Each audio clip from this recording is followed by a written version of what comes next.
নমস্কার, আমি ঋতুজা। আজ 12ই জানুয়ারি।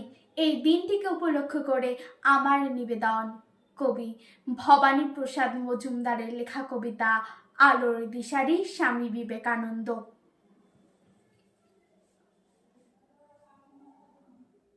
তুমি বলেছিলে জীবে প্রেমে করে যেই জন সেই জন সেবিছে ঈশ্বর।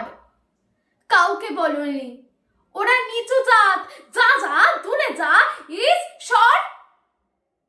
তুমি বলেছিলে অজ্ঞ মুচি মেথর তোমার রক্ত তোমার ভাই, তাই আজ এই বিপদে সবাই তোমারই প্রেমের স্পর্শ পায়।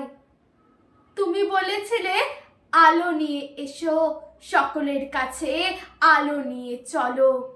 আলোর দিশারি বলো আজও কেন তোমার ওই চোখ দেখে ছলো ছলো।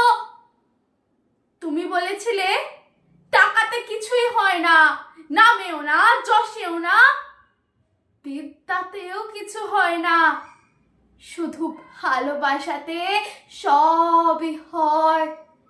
তুমি বলেছিলে সত্যের জয় হবেই হবে, আজ হোক কিংবা কাল হোক। সত্য ধর্ম পবিত্রতা অবিনশ্বর, তার আলো পাবে ঠিক লোক।